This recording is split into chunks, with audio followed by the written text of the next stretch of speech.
আমরা এটি আজকে আনুষ্ঠানিকভাবে ইনশাআল্লাহ সিটি কর্পোরেশন হিসেবে আমরা আনুষ্ঠানিক যাত্রা আজকে শুরু হলো বগুড়া শহরে। আপনারা যারা বগুড়া শহরের অধিবাসী, আপনারা কোচে? আরে শুনতে পাই না, ধরে বলেন কোচে?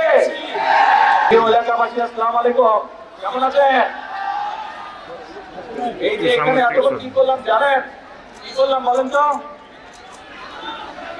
আপনাদের বগুড়াবাসী, বিশেষ করে বগুড়া শহরে মানুষের বহুদিনের একটি আশা ছিল, বহুদিনের একটি প্রত্যাশা ছিল যে বগুড়া শহরটি একটি সিটি কর্পোরেশন হবে। আমরা 2001 সাল থেকে কাজ শুরু করছিলাম। নর্মালি সিটি কর্পোরেশনের যে সকল সুযোগ সুবিধা থাকে আপনারা দেখেছেন 2001 থেকে 2006 সাল পর্যন্ত আমরা ধীরে ধীরে সেইগুলোর ম্যাক্সিমাম বেশিরভাগ যেগুলো সুযোগ সুবিধা থাকে একটি সিটি কর্পোরেশন হলে সেই সুযোগ সুবিধা আমরা গড়ে তুলেছিলাম। এখনো কিছু কাজ বাকি আছে, তবে আমরা এটি আজকে আনুষ্ঠানিকভাবে ইনশাআল্লাহ সিটি কর্পোরেশন হিসেবে আমরা আনুষ্ঠানিক যাত্রা আজকে শুরু হলো বগুড়া শহরে। আপনারা যারা বগুড়া শহরের অধিবাসী, আপনারা কোচে? আরে শুনতে পাই না, ধরে বলেন কোচে?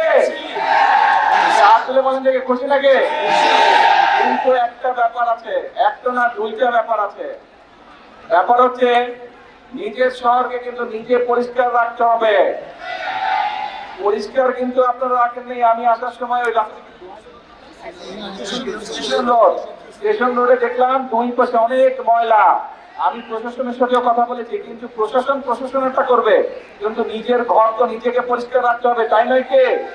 হ্যাঁ, এখন সেটা স্টেশন রোড হোক, গোহাইল রোড হোক, বনানী মাটিডালি হোক, ভিতরে রাস্তাগুলো হোক, যারা এই সিটি কর্পোরেশনের মানুষ, যারা সিটি কর্পোরেশন আপনারা পাস করবেন, আমাদের নিজেদের শহরের যত্ন আমাদেরকে নিতে হবে, তাই তো? আমরা সবসময় আপনারা বলেন যে বগুড়াকে, আপনারা বগুড়া শহরকে একটা মডেল টাউন হিসেবে গড়ে তুলবেন, কিন্তু মডেল টাউন করতে গেলে তো শুধু সরকার একা পারবে না। এলাকার মানুষ, শহরের মানুষ যদি চেষ্টা না করে, শহরের মানুষ যদি একসাথে কাজ না করে, তাহলে তো সম্ভব না রে ভাই।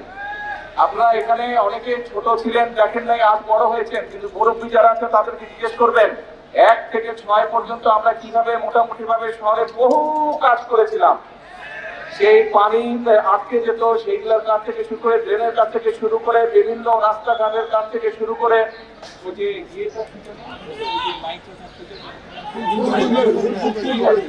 ফুলবাড়ি ওদিকে যে ভিতরে রাস্তাঘাটগুলো ছিল সেই রাস্তাঘাটগুলোকে ঠিক করে সহ, ড্রেন ঠিক করে সহ বিভিন্ন কাজগুলো আমরা করেছি। এই দুই পাশে করতর, ওই পাশে যে ব্রিজগুলো ছিল, আগে ছিল একটা ব্রিজ, আপনাদের এই বিএনপি সরকারে কিন্তু 6টা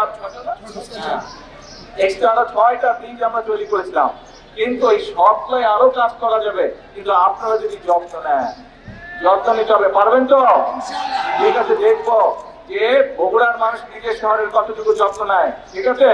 আর আমার পাশে থাকবেন ইনশাআল্লাহ।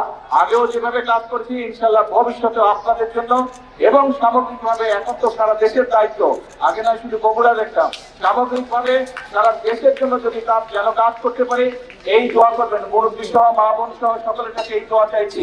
আমি বগুড়ার সন্তান, আপনাদের সন্তান, যদি সারা দেশের মানুষ আজ দায়িত্ব দিয়েছে, সারা দেশের মানুষকে যদি বগুড়ার মানুষের মতন খুশি করতে পারি, তাদের সমস্যাগুলোকে কম বেশি সমাধান করতে পারে, সেই দোয়াতে আমার বক্তব্য শেষ করছি। আল্লাহ হাফেজ।